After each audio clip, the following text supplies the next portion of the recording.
So in the last video, we had a deeper look into Craig to see if he could have actually murdered his mother, Nanette Ellis. Not if he could have physically done it or if his timeline would have allowed him to do it, but if he was actually mentally capable of committing such a brutal crime. By the end, I was having serious doubts as to whether, as an 18-year-old, he would have been the type who would have been capable of such a thing. And I asked if viewers would let me know in the comments if they had changed their mind after going through the whole lot of it. Well, we got a comment by someone who definitely did not change their mind by what I had to say. But they made a few good points and I wanted to go through it in this video. As usual, the disclaimer, you can check it out right there on the screen right now. Now, this person who left the comment has been a regular commenter and I appreciate them so much. They've always come up with intelligent theories and made really good points in their comments. And it's obvious to me that they do really care about Nanette and really want to see her killer brought to justice.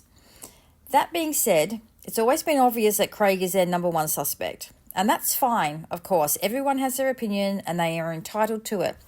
Like I said in the last video, he's the perfect suspect.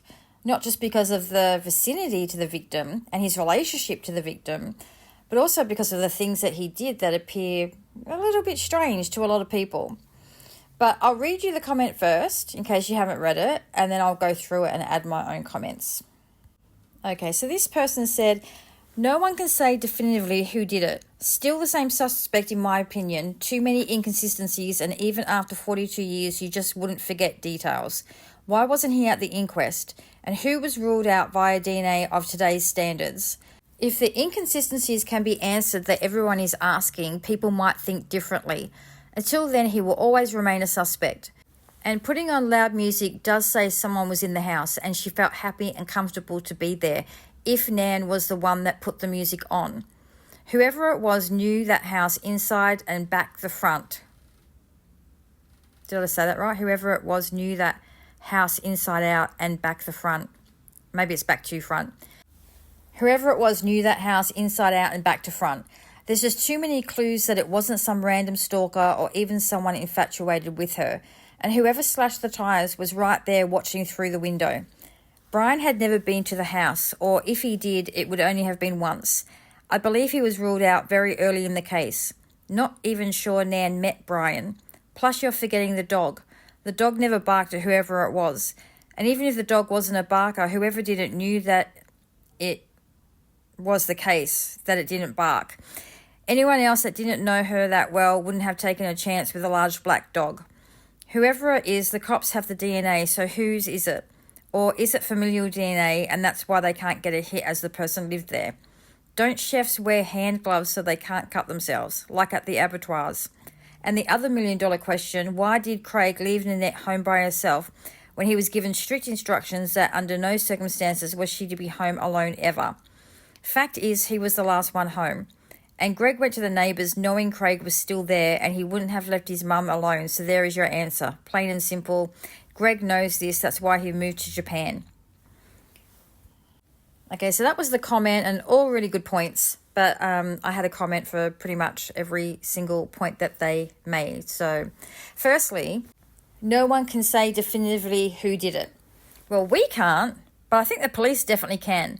I think if they went around and they DNA tested all of the males who were in her vicinity in 1984, you would have your killer. It's really that easy. I know it would take more time for the men who are deceased because you'd have to get it from their family, but a little bit of effort would actually solve this case. Okay, after 42 years, you just wouldn't forget details. Okay, so I didn't think this was exactly true. So I did a bit of research of traumatic memory, and especially in the space of decades after the event. And this is what I came up with. This is what it said. So when someone experiences a highly shocking emotional event, the brain releases a surge of stress hormones like adrenaline and cortisol. This activates the amygdala, the brain's emotional center, which essentially stamps the memory as critical for survival. The core narrative, the central, most shocking facts of the event, For example, where they were, who told them, the vivid sensory details like a specific sound or smell, that remains incredibly vivid and feels permanently etched into the mind. But decades of psychological research show that while our confidence in these memories remains extraordinarily high, our accuracy for peripheral details declines just like any other memory. During a traumatic event, the brain experiences what they call weapon focus or tunnel vision. It narrows its attention to the immediate threat. So what is highly preserved is the central, which is the primary shock or discovery, the high impact sensory details like a scream or a colour, the intense feelings of fear or grief, and the fundamental fact of the loss.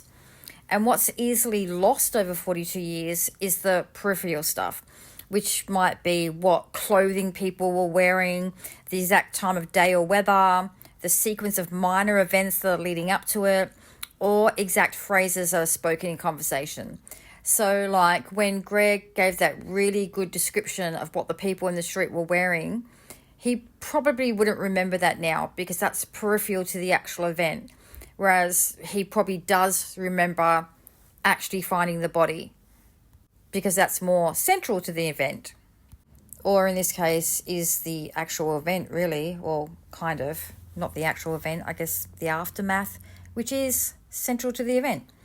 But this goes on to say that every time we recall a memory, we don't just pull a file from a hard drive, we actually reconstruct it. This process is called memory reconsolidation. Over 42 years, a person will have thought about it, talked about it, or dreamt about this trauma thousands of times. Each time the memory is retrieved, it is vulnerable to slight changes based on new information that's learned later, like through court cases or family discussions. It's also vulnerable to slight changes based on the person's current emotional state, and also the natural tendency of the brain to fill in the blanks to make a story make sense.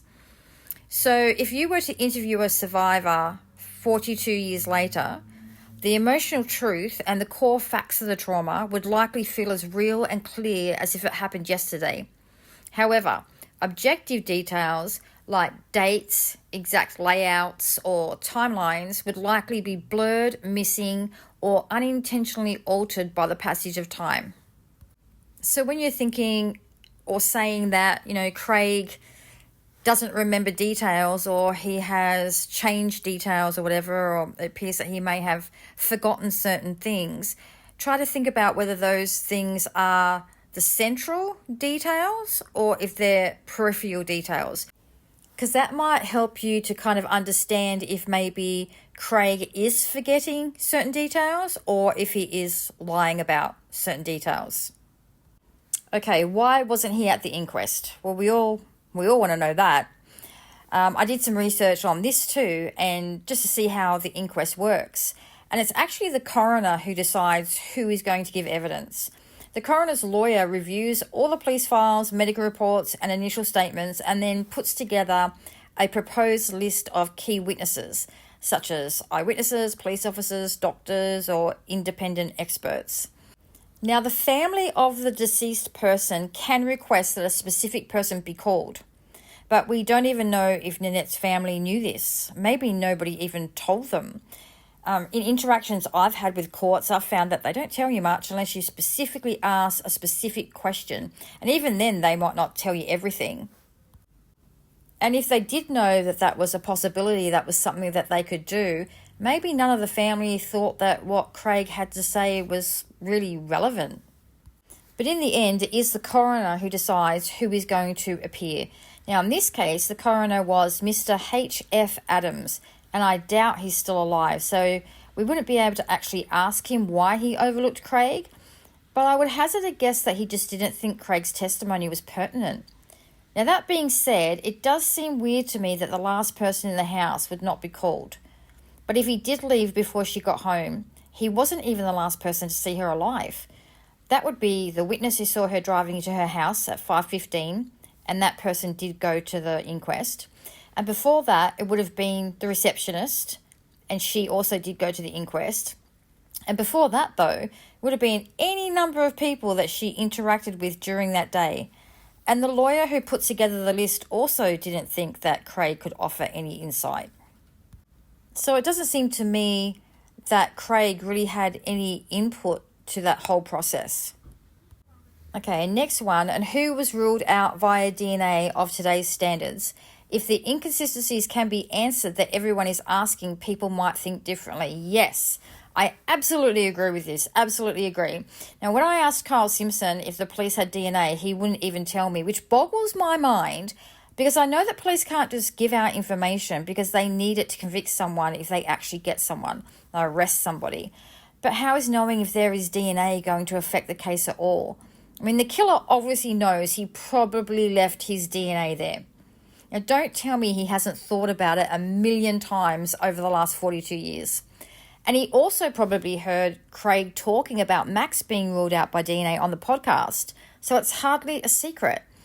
But they want to keep it all hush-hush, and so does Nanette's family. I mean, any one of them would have a huge amount of information about this case, even if they don't know they know. But nobody wants to talk, even after 42 years. I mean, are they really still scared of someone who could be, according to the profile, at least 67 years old now? I mean, how many 67-year-olds do you know that scare you? I know this particular one actually did brutally stab someone to death, but he didn't do it when he was 67. Now I'm sitting here thinking about all the 67-year-olds I know that I could literally push over. But yes, we don't know who has been ruled out by DNA, and it would be really handy to know, because if we knew for certain, we would stop talking about them. I mean, you don't see me sitting here yammering on about Max. And if Craig doesn't like me talking about him either, he can also get a DNA test and rule himself out too. Then we would have no need to talk about him. So the next one is, until then, he will always remain a suspect. Well, yes, I said he went down the list, but he won't be completely removed until we know who actually did it. The profile just didn't seem to think he fit, but there's always the anomaly. It's not an exact science. Okay, and putting on loud music does say someone was in the house and she felt happy and comfortable to be there if Nan was the one that put the music on. Absolutely. If Nanette turned it on, there was likely someone already in the house who she knew. But this person could have also come in with her and she could have answered the door to them. And if she didn't turn the radio on, it was probably the killer to drown out what was going on. So the radio has always been that kind of bugaboo with me. Like, who turned that on? I would love to know. The police would probably know if maybe they dusted it for fingerprints, but I'm not going to bother asking because they're going to tell me the same thing they told me last time. It's an ongoing case, so we can't say anything. All right, whoever it was knew the house inside out and back to front. Now, this one I don't agree with at all, and I'll tell you why. I mean, there are some houses that are architecturally designed that seem like mazes when you walk in them, But this was your normal, average 3-bedroom home that looked like every other 3-bedroom home that was around at that time. I have lived in so many houses with this exact layout. I mean, that's why I was able to do that experiment of putting my shoe through the door, because my house was in the same layout as her house. You got your lounge room when you walk in the door, then you got your kitchen and your dining room right there, and then the bedrooms are all off the same hallway, and then of course you've got the bathroom, toilet and laundry all together. I mean, it's pretty standard, and the back door is always off the laundry. It wasn't a huge house. I don't think anyone would have had a problem with the layout, even if they'd never been there before. And especially if it was someone she knew, which is what we're thinking anyway. They probably had already been in the house. And even if they had never been in the house and she had let them in, they automatically would have known where everything is. You can literally see the whole layout from standing in the lounge room. Okay, next one. There's just too many clues that it wasn't some random stalker or even someone infatuated with her. I don't believe it was a random stalker. But after reading that profile, I do think it could have been someone infatuated with her, because that also fits with the vandalism as well. And the vandalism just kind of doesn't fit in with Craig well. I mean, to say that Craig did the vandalism to the car, which I know that this commenter has already commented before that he just happens to come along while the tire's hissing and going down. I know that looks sus and everything. But if you're going to say that Craig did that, then you can't say that he was caught doing something or that he just randomly exploded at her or anything like that. You have to say this was premeditated, or else the vandalism just doesn't make sense. All right, and whoever slashed the tires was right there watching through the window. Now, this was an interesting comment, I think, because I immediately thought, would Nanette have left her curtains open when it was dark outside and she had someone after her? I mean, imagine being so afraid that you put weapons by the door and you get police escorts, but then you just leave your curtains wide open so anyone walking by could just look right in at you. I mean, what if this was someone who would sniper her through the window? I mean, if they really wanted to kill her, they had a gun. She's just walking around with the light on inside, dark outside. I mean, she's just a sitting duck, isn't she? She wouldn't be the first person that'd be sniped through a window. And I can't imagine myself, if I was in the same position as somebody who's vandalising my car and I was, scared and had police and weapons and stuff like that. I can't imagine that I would leave the curtains wide open when it was dark outside and light inside. I don't know for sure, of course, but I just really highly doubt that she would have her curtains open. So therefore, I doubt the person was looking in the window while they were vandalising the car. Okay, so the next one about Brian. Brian had never been to the house, or if he did, would have only been once. I believe he was ruled out very early in the case, not even sure Nan met Brian. So I'm going to guess that at the very least, Nanette knew what Brian looked like. For one, I'm told he had come to the office to fight with Margot on more than one occasion. It's quite possible that Nanette was out at the times he was there, but Margot was apparently her best friend. I mean, she seemed to tell her a lot. Margot even knew about Janet when no one else did. Not even her sons knew about Janet, but Margot knew about Janet. Are we really going to assume that Margot's not confiding in Nanette about what's happening in her own life with her own husband? If she didn't, then that relationship is even more bizarre to me than it was before. And if Brian had just knocked on the door and Nanette had never met him before, but he knocked on the door and he said, "Hi, I'm Margot's husband, Brian," would she have let him in and just accepted that? Although, I wonder if she would actually open the door for a man standing there. I mean, I like to think that no, she wouldn't have, because, she was scared. Why would she open the door to a man that she didn't know? But then some people are just like, I know some people who are just compulsively will just open the door without even thinking. And maybe it's just a habit as well, somebody knocks on the door, rings the doorbell, you just go open the door. So it might be the case that she did answer the door just because she just was in autopilot mode. Okay, plus you're forgetting the dog. The dog never barked at whoever it was. And even if the dog wasn't a barker, whoever did it knew that if that was the case, it didn't bark. Anyone else that didn't know her that well wouldn't take a chance with a large black dog. I wasn't forgetting the dog because I do believe that it was someone she knew. And so if this was someone she knew, then maybe the dog also knew this person as well.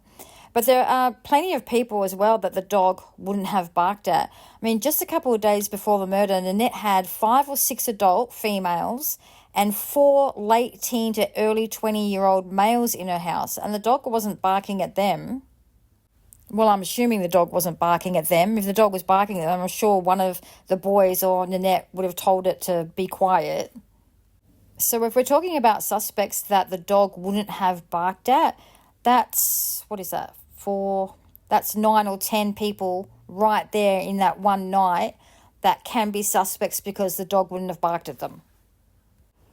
The dog might not have barked at the neighbours either, because apparently the neighbours knew Nanette, that she was quite social with them. When I spoke to the neighbour that lived across the road, he actually said that his wife was quite good friends with Nanette.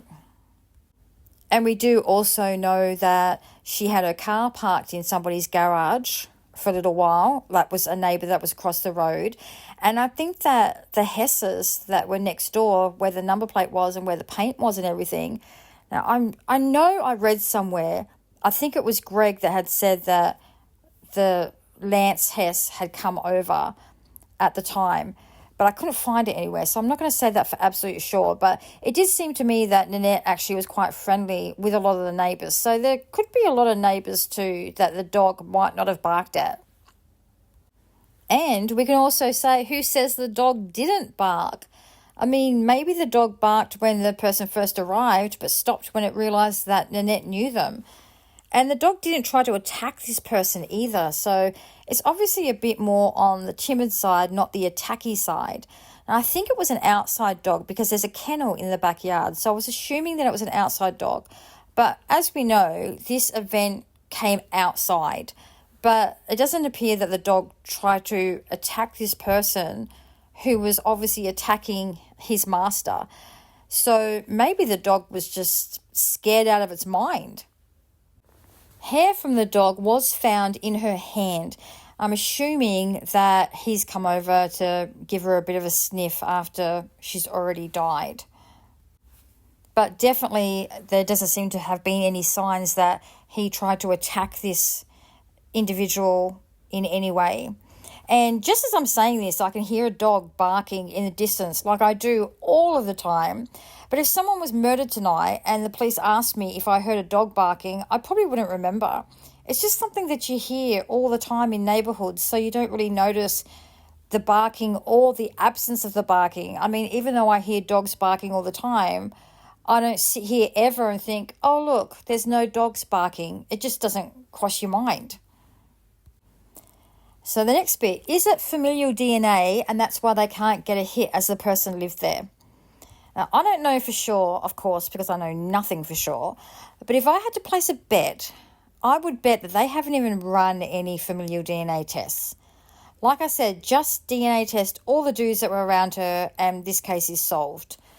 But you may be right in the sense that if it is a family member, it would be hard to prove if the DNA was found somewhere that normal DNA would be found. Now, I've said this before, but maybe they know who did it, but they just can't prove it. Sorry, I just realised that the last time I said that, someone commented, well, they don't know for sure. So I'll say maybe they suspect who it is, but they can't prove it. And the next one was easy to answer because I know a chef, but don't chefs wear hand gloves so they can't cut themselves? Okay, so no, chefs do not wear gloves. They cook barehanded. And apparently, if they did use gloves and they used them incorrectly, they could actually be more unsanitary than just using your hands. But no, most professional chefs just use their bare hands. There's no special gloves that they wear. And the other $1 million question, why did Craig leave Nanette home by herself when he was given strict instructions that under no circumstances was she to be home alone ever? Fact is, he was the last one home and Greg went to the neighbours knowing Craig was still there and he wouldn't have left his mum alone. So there is your answer, plain and simple. Greg knows this, that's why he moved to Japan. Now, this is a good point and one that could easily be answered by Craig and Greg. Now, this is what I mean when I say that they have a lot more information than they think they do. But was Craig just being a selfish teenager, wanting to go and show off his car and not giving any thought to his mother? Or did he think that Greg was going to be home before Nanette got home? And Greg moving to Japan could have been any reason. I mean, didn't he just do an exchange thing to Japan? I think the Valentine's Day cards that he wanted was to send to his friends in Japan. But you have to look at the whole picture, not just each individual clue. And all these points look at if Craig could have done it given the timeline and if the dog barked or not. The last video was about if he was actually mentally capable of doing it. And although it is unlikely that an 18-year-old child of the victim would have done it, especially since matricide is fairly rare, it doesn't mean that he didn't do it. So once again, we are really nowhere. But that's okay because we're going to go through all the suspects and see if they fit the profile and fit the actual facts that we do know so we can narrow it down a bit more. But there are a couple of suspects that we haven't even spoken about yet. So we'll talk about those first and then we'll see who could have done it mentally and physically. So make sure you join me for that. And thank you for commenting. I always appreciate it and I'm really thankful for your input. I know I didn't agree with everything that you had to say, but you might be right and I might be wrong, but it's always good to have a back and forth and put everything on the table. So I definitely appreciate your comment, and please keep them coming. Don't forget to like, share and subscribe. And if you know anything about this case at all, my email is in the description. I would really love to hear from you.